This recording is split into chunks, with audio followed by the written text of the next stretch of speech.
Brovo Beast here doing another install. Today we're doing a 2007 Lincoln Zephyr. Today we're going to be removing this factory radio. Note, as this factory radio, we're able to put a double DIN in because it doesn't have this crossbar, which a lot of Lincolns do. If it does have that bar, you either have to cut the bar out to put a double DIN in, or just go with the single DIN with the pop-out screen. So the first thing we're going to do is tear apart and pull out the factory radio. We'll show you what we've done for wiring the new radio and do an install. Additionally, with this Zephyr, we're going to be putting in a backup camera and a sub and amp. So the first step here to get the radio out, open up the glove box, and then this whole center piece is held on with clips. Just kind of pry up on both sides here, slip it up and over, and this whole piece comes out all as one. Again, all with clips, super easy to pull out. So next portion here, so just with the panel pry tool, I've got to get up underneath, just be gentle. This whole piece kind of gets out. Now, in order to get this back, you may have to pull back the gear shifter, put on the e-brake, and disconnect it so the whole piece slides right on out. Okay. So this piece came out. We did pull the gear shifter back. We didn't have to start the car. There's a main harness at the bottom for the light and cigarette lighter power point, as well as these two main harnesses for the HVAC controls. Just disconnect those. That whole piece comes free. You can put it back down and park. Next portion here, just working around the edge here. We're gonna have to pull out the vents as well, but we'll get to the factory. All right, so to get this radio bezel, it all comes as one piece. There's two 10mm bolts here at the bottom. Pull those guys out, and then these vents come out. If you level them out and pull directly straight, they just pop out, and then you have to pull these two cups out, which expose two more 10mm bolts inside, which then free this whole dash piece. Okay, so we got the factory radio out. Just disconnect all the harnesses. This is basically what you'll see here. Now, disregard some of these wires. Previous owner is they've done something here, and it looks like they may have had a backup camera here before, which will be just a bonus to us because we can just tap into that for the reverse gear wire. Unplug everything here. Don't be surprised if you see this end of the radio. It's just an adapter. You can actually unhook that, which exposes the standard Motorola cable going into the new aftermarket radio. So as you can see, those are the main harnesses there. Now here's our aftermarket harness. What I'll do is I'll post in the description below what parts we used for this install. There's a Pioneer side that came with the Pioneer. And here's the adapter side, and we used butt connectors, stripped them and crimped them, put those together. In addition, you can check out one of my other videos about this parking brake bypass. I can also post a link if needed. This will allow us to do video playback as well as run the apps on the unit while we are in motion. And then this long green one that we wired in is for the reverse gear wire. So that is our start. What we're going to do at this point is install the new radio unit and dash kit. We're going to plug this in, kind of get everything situated before we put everything back together. Just as a reminder, we're doing a sub install as well as a backup camera, so we'll want to make sure we run those wires before we button up this center console. We got the new wiring harness plugged in that we showed you before. This is going to be our backup reverse trigger wire, because since we bypassed the parking brake, we ended up with a bunch of extra green wire. So I cut it, hooked it into the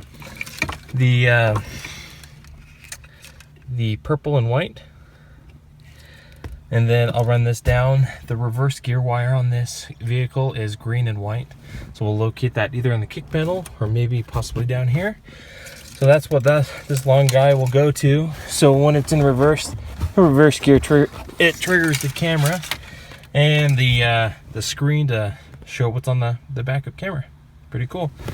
Since we're doing a sub also at this, I ran the RCAs and the remote turn on wire tied into the blue and white wire on this harness. So that's good to go. So as you can see this green white wire is your reverse gear trigger wire, which I've tapped into.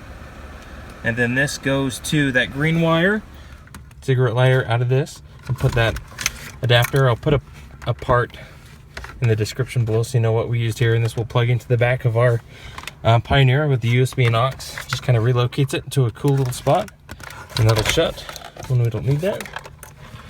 Oh, our backup camera signal wire. Now the way I did that, I ran that all the way down, up underneath, just tucked it under the carpet, and just fed it up by hand up underneath this. As you can see, I've made it to this point. I'll continue to the back. Now, unfortunately, when we ordered this kit, the kit was not the right for this Zephyr.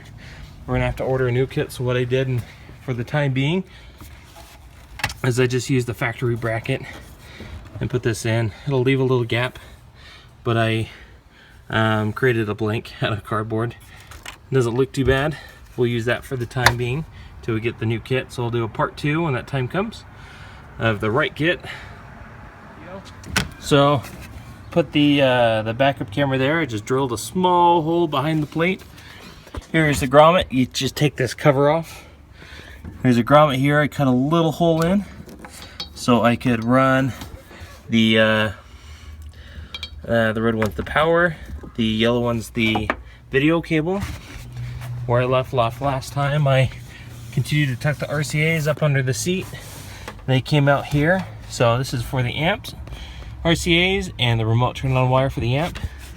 This black one's for the backup camera. And I'll just zip tie along up underneath the carpet.